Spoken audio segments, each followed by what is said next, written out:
வணக்கம் மக்களே, நம்ம இன்னைக்கு காஞ்சிபுரம் பக்கத்தில் இருக்க கோனேரி குப்பன்ற ஊரில் பார்த்தீங்கன்னா கனகதுர்க்கை அம்மன் கோயிலுக்கு தான் வந்திருக்கோம். அம்பாள் பார்த்தீங்கன்னா ரொம்ப ரொம்ப ரொம்ப ரொம்ப ரொம்ப சக்தி வாய்ந்த அம்பாள்.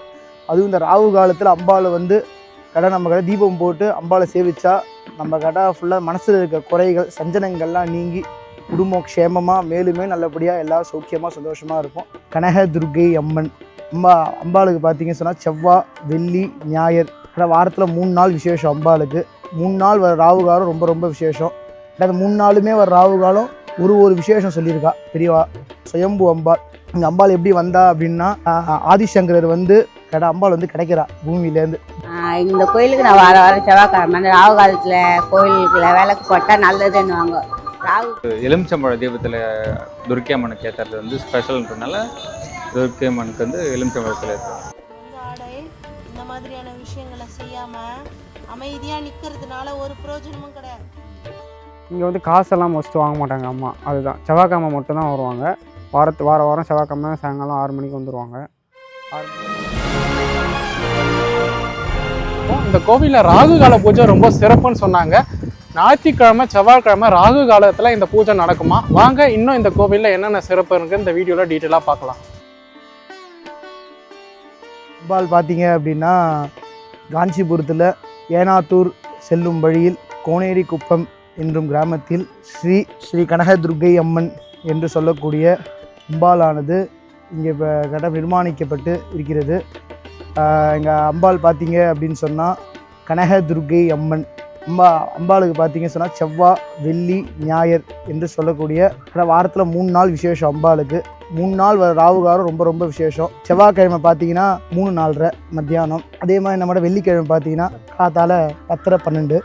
அதே மாதிரி ஞாயிற்றுக்கிழமை பார்த்தீங்க அப்படின்னு சொன்னால் 4:06. 3 நாளுமே வர ராகுகாலம் ஒரு விசேஷம் சொல்லியிருக்கா பெரியவா.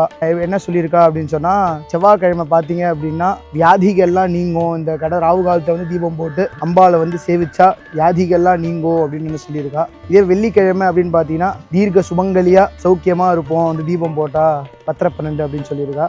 இதே இப்போ ஞாயிற்றுக்கிழமை அப்படின்னு பார்த்தீங்கன்னா 4:06. இது பார்த்தீங்கன்னா காசு பிரச்சனைகள், ஏதாச்சும் ஒரு இன்வெஸ்ட் பண்ணி ஏதாச்சும் ஒரு இதுவாகிடுச்சு, ரொம்ப உத்தியோகமே கிடைக்க மாட்டேங்குது, ஏன்னா இப்போ ரொம்ப திருஷ்டியாக இருக்குது அப்படின்னு சொல்லி இது பண்ணால் இந்த ராகு காலத்தில் வந்து ஞாயிற்றுக்கிழமை ராகு கால தீபம் போட்டால் இது விசேஷம் அப்படின்னு சொல்கிறா.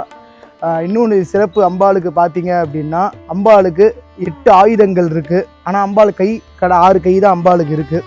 ரொம்ப ரொம்ப ரொம்ப அம்பாள் பார்த்தீங்கன்னா சுயம்பு அம்பாள். இந்த அம்பாள் எப்படி வந்தா அப்படின்னா, ஆதிசங்கரர் வந்து இந்த சைடு இப்போ ரிக்ஷாவில் வரும்போது அந்த ரிக்ஷா வந்து லைட்டாக பழுதாகி நின்றுடுச்சு. நிற்கும்போது என்ன ஆயிடுச்சுன்னா, அவரோட தண்டம் வந்து கீழே இதுவாக வருது.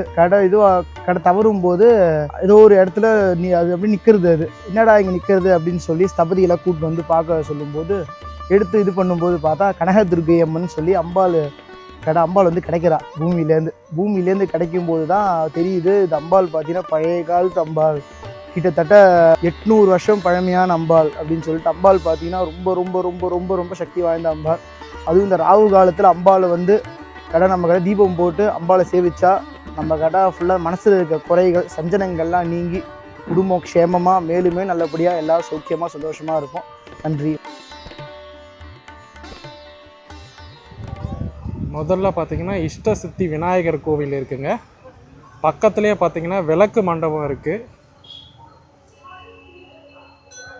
இந்த விளக்கு மண்டபத்தில் எல்லாருமே பார்த்தீங்கன்னா எலுமிச்சம்பழத்தில் வந்து விளக்கு ஏற்றுறாங்க. அடியில் மஞ்சள்லாம் போட்டு கோலம் போட்டு விளக்கு ஏற்றுறாங்க. அவங்க வேண்டுதலுக்கு ஏற்றா போல் ஏற்றுறாங்க. இந்த கோவில்லே பார்த்தீங்கன்னா வித்யா சரஸ்வதி அம்மன் ஆலயமும் இருக்குங்க.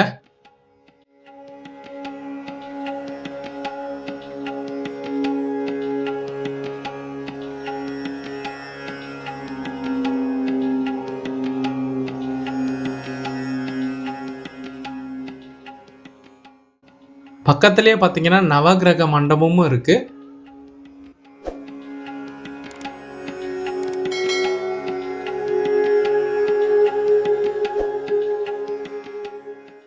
பக்கத்துலேயே பார்த்தீங்கன்னா அஷ்டலட்சுமி சன்னதியும் இருக்குங்க.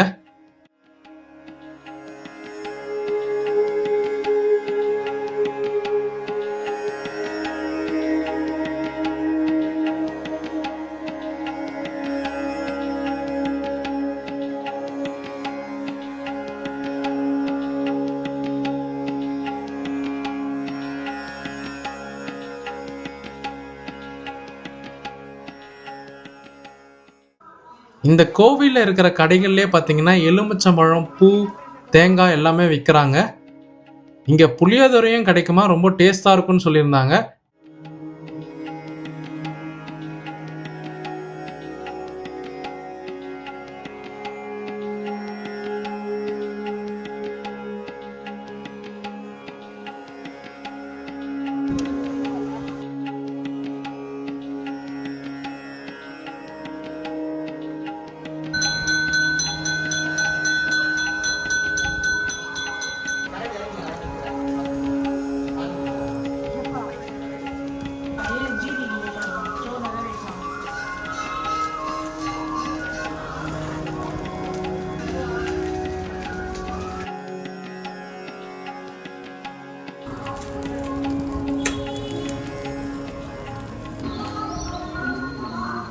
நான் வந்து காஞ்சிபுரத்துலேருந்து வரேன்.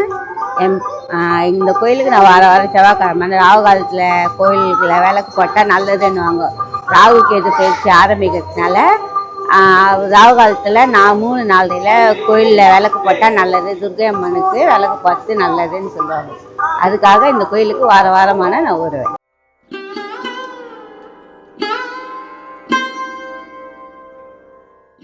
இந்த கோயிலுக்கு எந்தெந்த நாட்களில் வந்தால் விசேஷம், அது ஏன் குறிப்பிட்டு ராகு காலத்தில் மட்டும் வராங்க இந்த கோவிலுக்கு? அதே மாதிரி இங்கே விளக்கும் பார்த்தீங்கன்னா நார்மலாக அகல் விளக்கில் ஏற்றாமல் எலுமிச்சம்பழத்தில் விளக்கு ஏற்றுறாங்க. அது ஏன்னு கொஞ்சம் சொல்ல முடியுமா? இந்த கோயிலுக்கு பார்த்தீங்கன்னா வந்து ராகு காலம் செவ்வாய்க்கிழமை பார்த்தீங்கன்னா 3-4:30, அப்புறம் வெள்ளிக்கிழமை பார்த்தீங்கன்னா 10:12, ஞாயிற்றுக்கிழமையில் வந்து 4:30 அந்த மாதிரி டைமில் வந்து விளக்கு ஏற்றுவாங்க. அது எதுக்குன்னு பார்த்தீங்கன்னா ஒரு சிலதுக்கு வந்து வியாபாரத்துக்காக, தொழிலுக்காகனா செவ்வாய்க்கிழமையும், வெள்ளிக்கிழமைனா ஒரு மங்கள நிகழ்ச்சி நடக்கணும் அந்த மாதிரி ஒரு நினச்சிக்கிட்டு ஏற்றுவாங்க. ஞாயிற்றுக்கிழமைனா நம்மளுக்கு இருக்கிற இந்த கெட்ட நெகட்டிவிட்டிஸ்லாம் போகணும் அப்படின்றதுக்காக ஏற்றுவாங்க. அது மாதிரி ஒவ்வொருத்தரும் ஒவ்வொரு வேண்டுதலுக்காக வருவாங்க. அது வந்து எலுமிச்சம்பழ தீபத்தில் துர்க்கை அம்மனுக்கு ஏற்றுறது வந்து ஸ்பெஷல்ன்றதுனால துர்க்கை அம்மனுக்கு வந்து எலுமிச்சம்பழத்தில் ஏற்றுவாங்க. இங்கே வாரத்தில் வர எல்லா செவ்வாய்க்கிழமையும் சாயங்காலம் 6லேருந்து 8 மணி வரைக்கும் இங்கே பரிகாரமும் சொல்கிறாங்களா. அதுக்காக எந்த பணமும் வாங்குறது இல்லைன்னு சொல்கிறாங்க. சரி வாங்க இந்த வீடியோவில் அந்த பரிகாரம் எப்படி சொல்கிறாங்கன்னு பார்க்கலாம். எப்பா நீ கேட்ட உசிதமான விஷயம். எனக்கு அங்கிருந்து இது வந்து ஆடை இந்த மாதிரியான விஷயங்களை செய்யாமல் அமைதியாக நிற்கிறதுனால ஒரு பிரயோஜனமும் கிடையாது. அதாவது ஒரு 1.5 வருஷத்துக்கு முன்னாடி வந்து அம்மாவுக்கு உடம்பு சரியில்லைண்ணா. அவங்க வந்து கொஞ்சம் மென்டல் டிஸார்டரால் பாதிக்கப்பட்டுறாங்க. அதனால் நான் ஹாஸ்பிட்டலே அது எதுவும் சுற்றிக்கிட்டு இருக்கப்போ ஒரு நாள் என் ஃப்ரெண்டு சொன்னான், இந்த மாதிரி ஒருத்தவங்க இருக்காங்கடா, அம்மா வந்து அவங்க அதுக்கான சொல்யூஷன்ஸ்லாம் சொல்கிறாங்க, நம்ம ஜஸ்ட் ஒரு டைம் போய் பார்ப்போம், அதுக்கு நமக்கு ஏற்றுக்கிற மாதிரி இருந்துச்சுன்னா நீ செஞ்சு பார்ப்போம் அப்படின்னு சொல்கிறப்போ, காசெல்லாம் இல்லை, ஃப்ரீயாக தான் போய் பார்க்க போகிறோம், அவ்வளோதான். அவங்க ஏதாச்சும் சொன்னாங்கன்னா அதை செய்யணும். அவங்க சில விஷயங்கள் சாமி கும்பிடணும், விளக்கு ஏற்றணும், அந்த மாதிரி சின்னதாக சொல்லுவாங்க. அதெல்லாம் நம்ம செஞ்சிடணும், கரெக்டான டைமிங்கில் சொல்லி செஞ்சிடணும். அவங்க சொல்கிறத அப்படியே செஞ்சிடணும். செஞ்சுட்டா அதுக்கான பலன் கண்டிப்பாக கிடைக்கும். நான் போயிட்டு பார்க்குறப்ப அவங்க அம்மா சரி பண்ணுறதுக்கான சில வழிகள்லாம் சொன்னாங்க. கோயிலுக்கு போகணும், இந்த மாதிரி பண்ணணும். அம்மாவுக்கு மெடிசனாகவும் சொல்லுவாங்க. அவங்க மெடிசனாக தான் மோஸ்ட்லி சொல்லுவாங்க. நம்ம உடம்பு சரியில்லைன்னு போனால் அதுக்கு மருந்து சொல்லுவாங்க. மருந்து ரிலேட்டடாகவும் இவங்க சொல்கிறது சொல்லுவாங்க, நம்ம உடம்பு சரியில்லை அப்படின்ற மாதிரி. அதெல்லாம் செஞ்சதுக்கப்புறம் அம்மா வந்து கொஞ்சம் ஓரளவுக்கு க்யூர் ஆகிட்டாங்க. இப்போது அம்மாவுக்கு எந்த பிரச்சனையும் இல்லை. அதுக்கப்புறம் ரெகுலராக தொடர்ந்து ஒரு 1.5 வருஷமாக வாரம் வந்துக்கிட்டு இருக்கேன். இங்கே வந்து காசெல்லாம் மோஸ்ட்டு வாங்க மாட்டாங்க அம்மா. அதுதான் செவ்வாய்க்கிழமை மட்டும்தான் வருவாங்க. வாரம் செவ்வாய்க்கிழமை சாயங்காலம் 6 மணிக்கு வந்துடுவாங்க.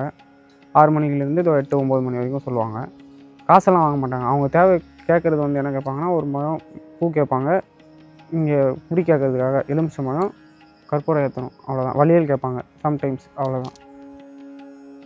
இந்த வீடியோ உங்களுக்கு பிடிச்சிருக்கோன்னு நம்புகிறேன். மறக்காமல் நம்ம சேனலை சப்ஸ்கிரைப் பண்ணிவிடுங்க. இந்த கோவிலுக்கு நீங்கள் ஆல்ரெடி போயிருந்தீங்கன்னா மறக்காமல் கமெண்ட் பண்ணுங்கள். அப்படியே உங்கள் ஃப்ரெண்ட்ஸ் அண்ட் ஃபேமிலிக்கு ஷேர் பண்ணுங்கள். நம்ம இதே மாதிரி இன்னொரு வீடியோவில் சீக்கிரமாக சந்திக்கலாம்.